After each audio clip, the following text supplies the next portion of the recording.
শুভ সকাল ছোট্ট বন্ধুরা, কেমন আছো তোমরা? ভালো আছো? আজ তোমাদের সামনে আমি হচ্ছে এলোমেলো শব্দ সাজিয়ে লেখা, ওটাই আমি বোর্ডে লিখব। এলোমেলো শব্দ সাজিয়ে লেখো।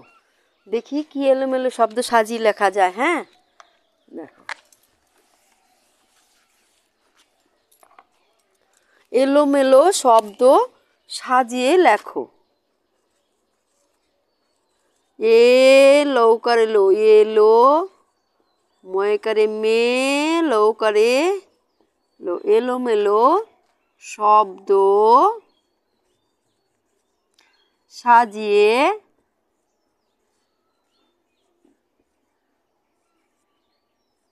দন্তের সয়াকারে সা, বর্গীর জয় হস্যিকারে জি, অন্তস্থকারে সাজিয়ে লেখো।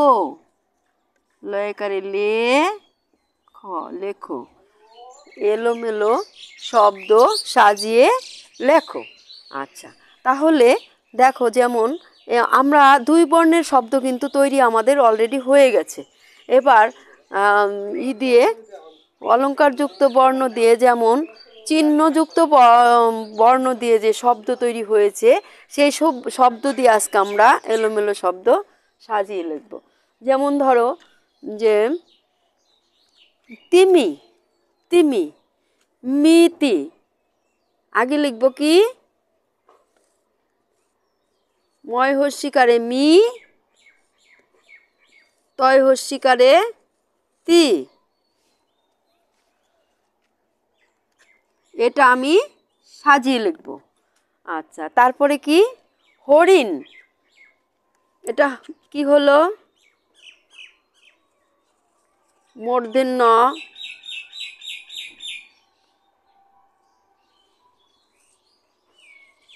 রয় হস্যি হ, এটা সাজিয়ে কি হবে পাশে লিখছি। এবার দেখো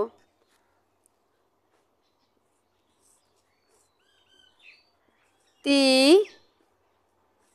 র তি, তি র তি, এটা সাজিয়ে কি হবে আমি পাশে লিখব, ঠিক আছে। আর একটা হচ্ছে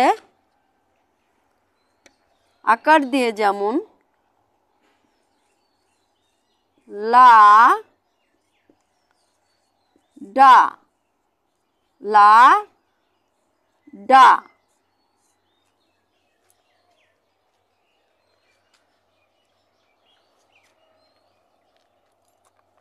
লা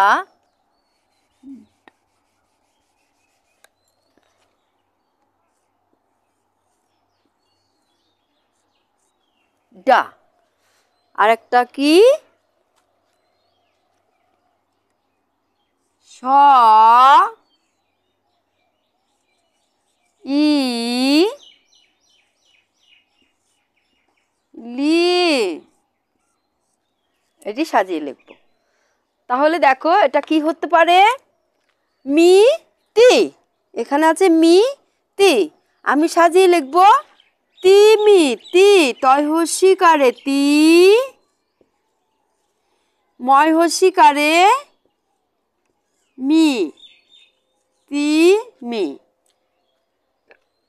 এবার হলো তিমি, তারপরে লিখুন মূর্ধন্য রয় হস্যিকার হ, এটা কি হবে হো, রয় হস্যিকারে রি, মূর্ধন্য হরিণ, হ রয় হস্যিকারে রি, মূর্ধন্য হরিণ। আর এটা কি লিখব তি র তি, তিরতি, এটা উল্টা পাল্টা মানে এলোমেলো, তাই তো। আমি সাজিয়ে কি লিখব দেখো, তয় হস্যিকারে তি, আর একটা তয় হস্যিকারে তি দেব, তয় হস্যিকারে তি, বয়সন্য র, এই তিতির হলো। এবার এখানে আছে লাডা, লাডা, লাডা, আমি এটা সাজিয়ে লিখবো, এটা এলোমেলো আছে, আমি সাজিয়ে লিখবো। ডালা, ডয়াকারে ডা, লয়াকারে লা, ডালা। এটা কি আছে? স ই লি, এলোমেলো আছে তো, আমি এটাকে সাজিয়ে লিখবো। দেখো, হর্ষই লয় হসিকারে লি, তারপর কি আছে? তালব্য শ, ইলিশ। খুব মজা ইলিশ মাছ খেতে, না? খুব ভালো লাগে না ইলিশ মাছ খেতে? হ্যাঁ, তাহলে দেখো, হ্যাঁ, তিমি, হরিণ, তিতির, ডালা, ইলিশ। আজকে আমরা এটা এলোমেলো শব্দ সাজিয়ে লিখলাম, ঠিক আছে? তাহলে এই পর্যন্ত থাক, ভালো থাকো। আবার দেখা হবে ছোট্ট বন্ধুদের আসরে বেলা 3টায়। বাই।